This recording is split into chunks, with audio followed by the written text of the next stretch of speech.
Hi,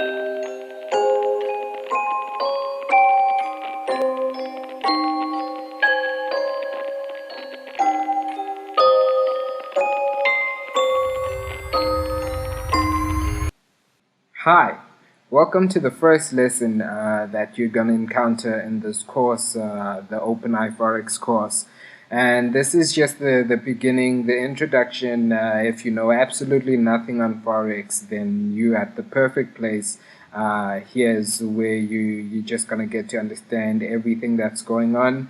I hope that you've seen the MetaTrader video, or you can also look at the MetaTrader video in the USB and just look for that video.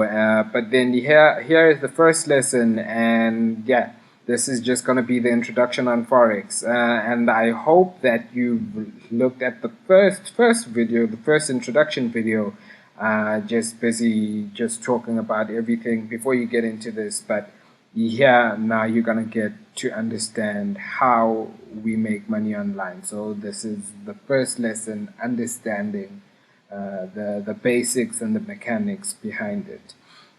All right. So the first question we should ask ourselves is, what is Forex?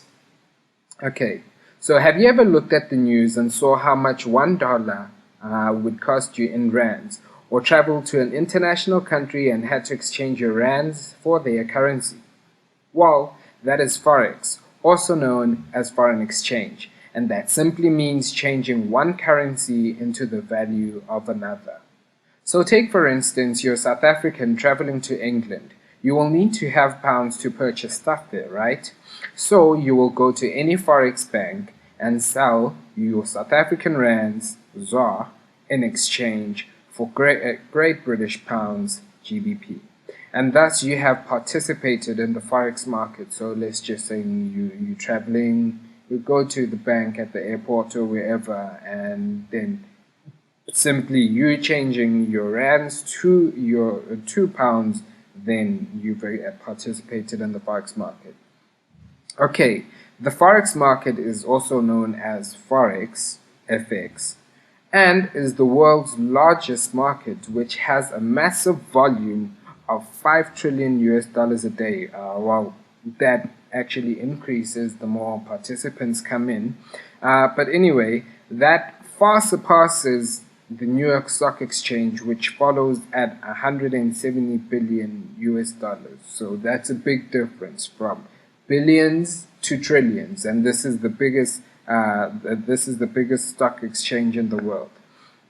All right, and unlike other stock exchanges such as the New York Stock Exchange or the Johannesburg Stock Exchange, JSE, the Forex market is not centralized and is in operation 24 hours a day, 5 days a week. Well, technically 7 days, but retail traders, being us, only get access to it during the weekdays.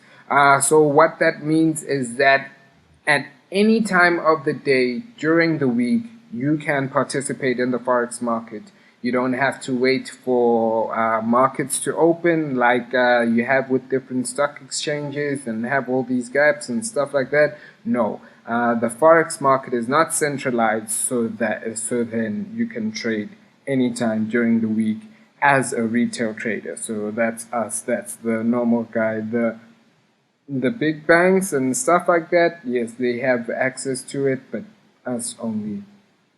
Now, what is Forex trading? You may have noticed that price does not stay the same throughout the weeks, days, or even hours, either having dropped or risen, and that's where we can make our money. Or we can lose it. We do not rule out the possibility of a loss.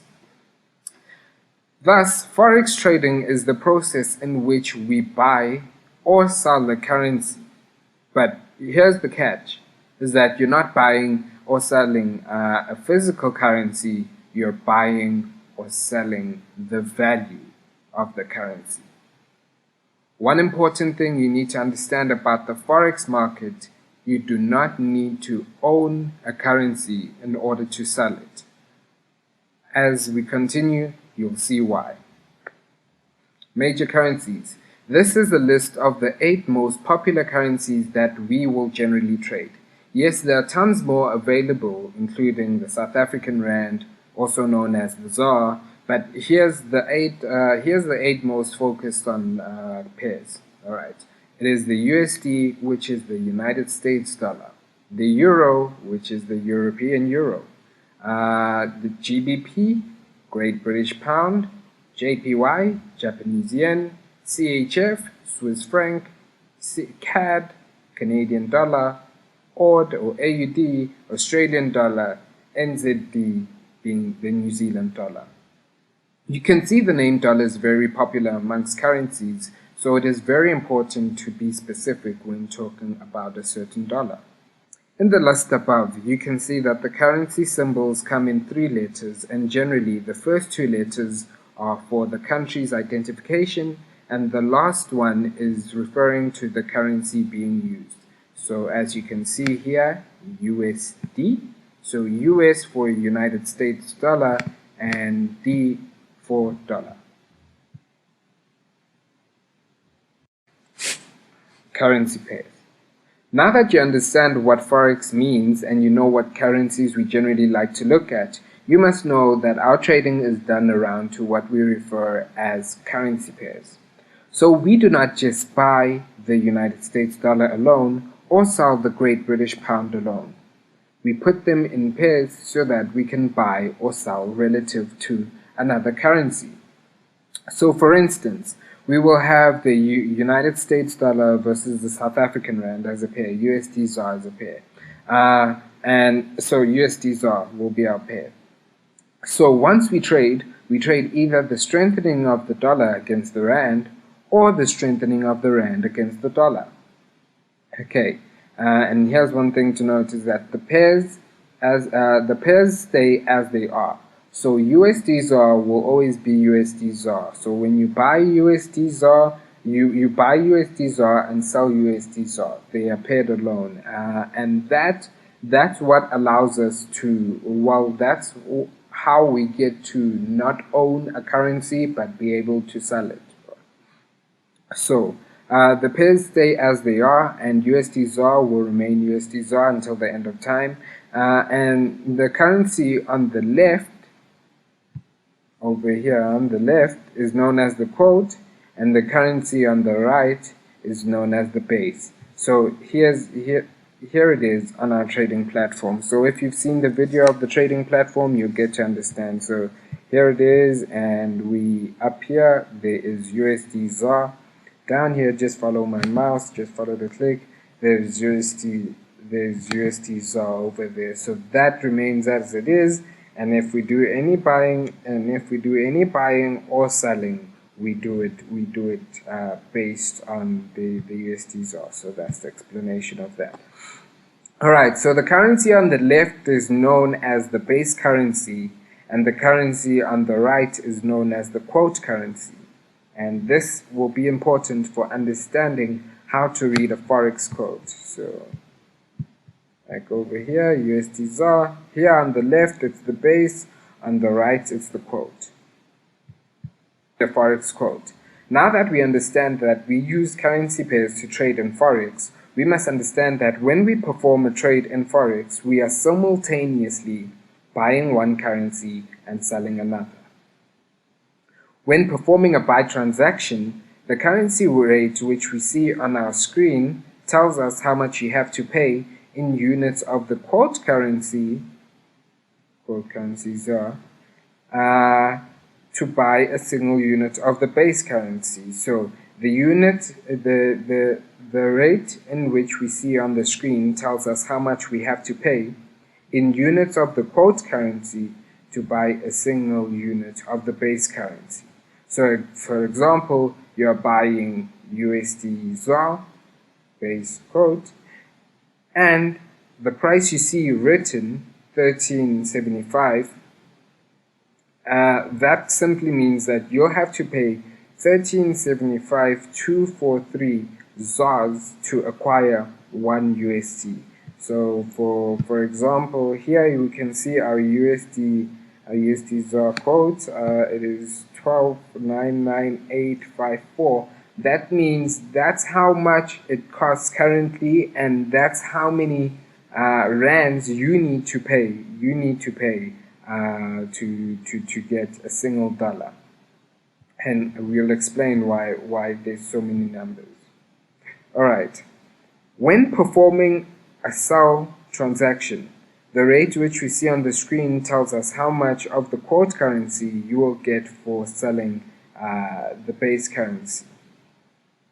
How many units of the quote currency you'll get for selling the base currency. So, for example, you're selling USD ZAR, and if you're selling USD ZAR, seeing it at this price, this means that this is how much I'm gonna get when I sell USD ZAR. So if I sell a single dollar base currency, if I sell the single of a base currency, this is how much I'm gonna get of the quote currency, the ZAR. So that means I'll get $12.99.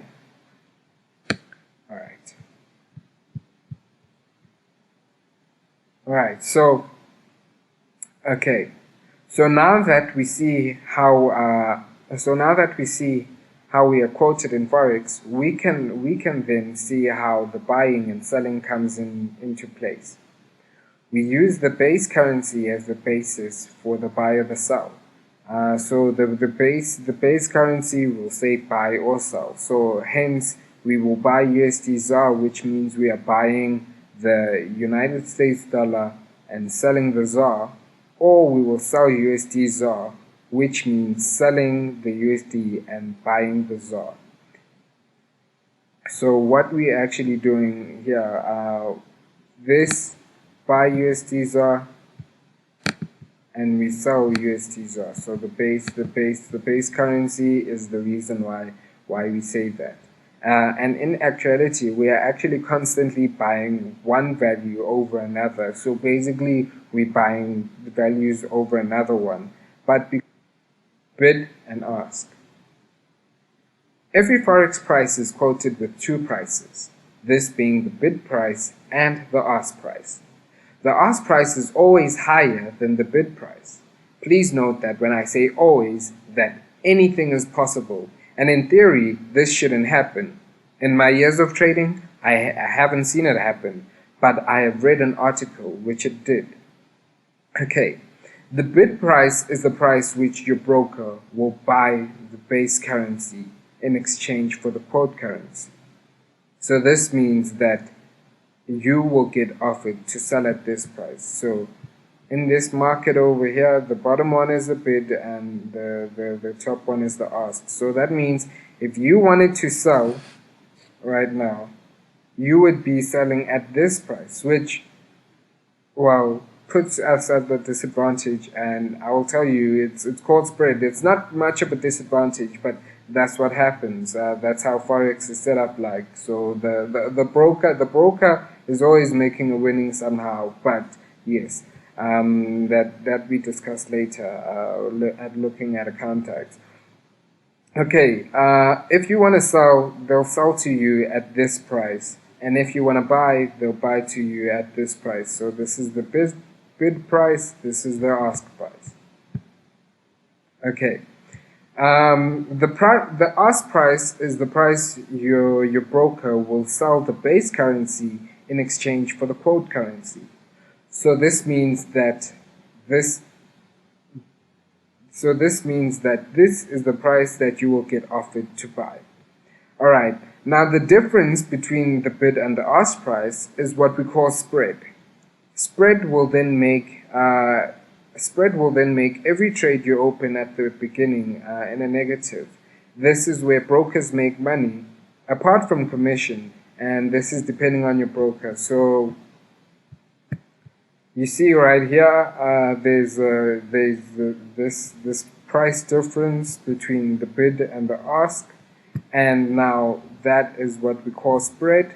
So when I open a trade, it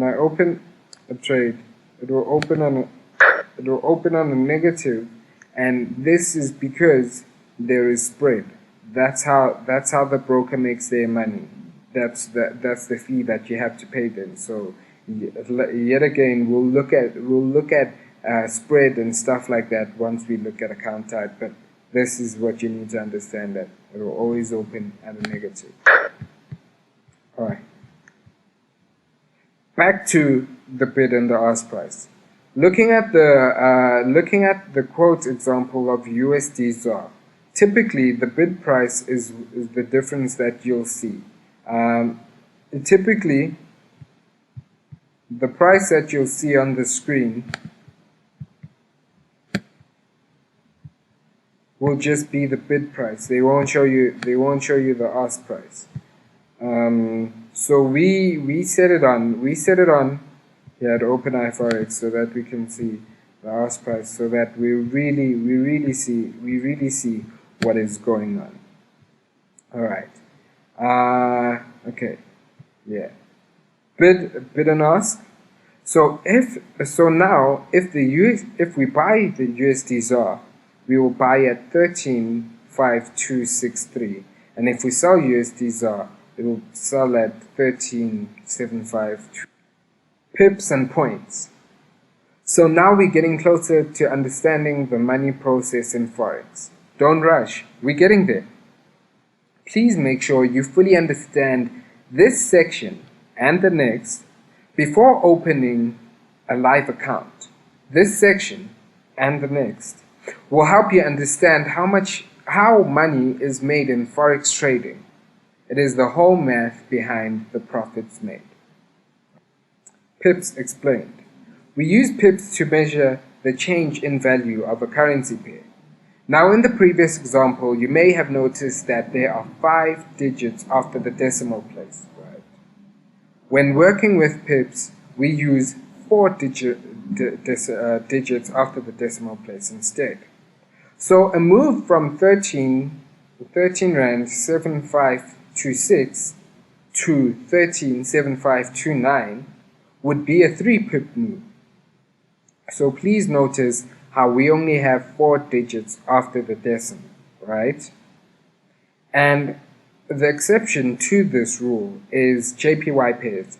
JPY pairs have 3 digits after the decimal place, but when we're counting pips, there are just 2 digits after the decimal place. So for example, 115.275, but in pips it will be 115.274. That's how we measure market movement. Right. So this move, for example, let's come to here. Let's use a different currency pair. So when the market moved from here to here, and you'll get to understand all this, when the market moved from here to here, it moved, just look at the numbers here, it moved 700 points, or 704 points, which we're going to explain just now what points are.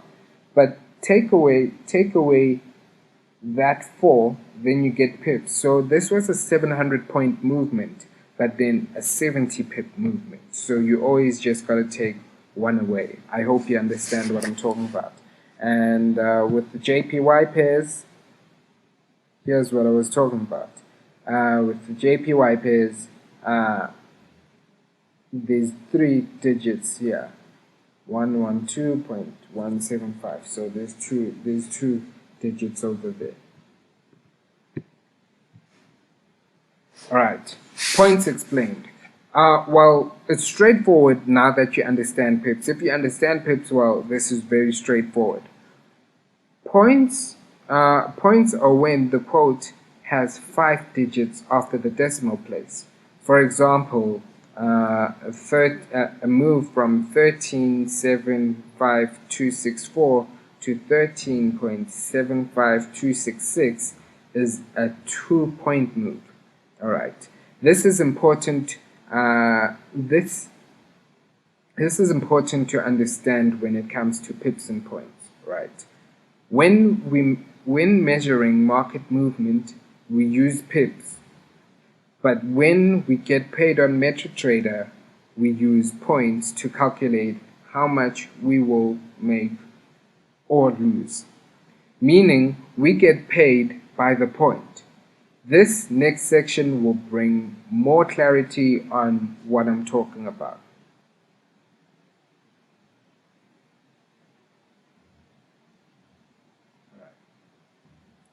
So we'll look at the calculation, but what you need to remember is that we get paid by the points when we're trading, but then when we talk about how many points or pips we made, so if I say I made 50 pips, that means I made 500 points, but then when describing how much you made using pip value, then you use pips, or if describing without saying how much you made in profit, you talk points. You talk pips, but then how we get money accumulated is through points. So I'll just talk about lot size and volume, and then we'll get to explaining how this all comes together, how all this comes together at the end of the day for you as a trader and you making money. Alright, so lot size and volume. Lot size and volume mean one and the same thing. This is the figure that you choose before opening the trade. This figure or amount will determine how much you make or lose relative to the amount of pips you acquired during the trade. People will often ask me, what's a pip worth? And this answers it all. A pip's worth, technically points, since we get paid by the point on the trading platform, well, is set to how much your lot size is. The smallest lot size you may use is 0.01, and the largest is technically infinite, but most brokers will only limit you to around 100 lots. Another popular lot size is the 1.00, which is commonly referred to as a standard lot. And boy oh boy, once you're trading a standard lot, you are making a significant amount of money in the market. So this is this over here. Just let's look at the panel. So over here, this is where you choose your lots. So this is going to determine how much you make or you lose on the trade. Alright. So this now gets you closer to the calculation of profit. Let's break it down to a money perspective so you can understand. A lot size of 0.01 basically means that for every point that the market moves, that will either be a cent added or subtracted on your trade, depending on the type of order you put in, a buy sell, versus the current direction of the market. Therefore, when I talk about a one lot size, you will see why I say one lot is quite a significant amount of money. Calculation of profits. Now that we have an understanding of pips and lots, we may now proceed to the understanding of how profit is calculated. This is the formula we use, alright?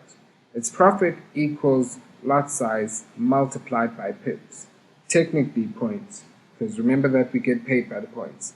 Alright, so let's say we took a trade, a buy trade that acquired 50 pips, meaning 500 points, at a lot size of 1.00. The calculation becomes profit equals lot size times points. Profit equals lot size. Profit equals $1 times 500 points, and thus your profit will be $500 when choosing a lot size of 1. Okay, but let's assume you took the same trade at a lot size of 0.10. Your calculation becomes profit equals lot size times points. Profit equals 0.10 times 500 points, and your profit equals $50. So you see that that's how you get to manage your risk. That's how you get to put in how much you want to make or lose at the end of the day. All right, but you do not have to stress yourself on calculating this every time. The platform does it for you. That's all you need to understand, that lots, volume, pips, profits, just understand the mechanics behind it. So this concludes lesson 1 on Introduction to the Forex Market.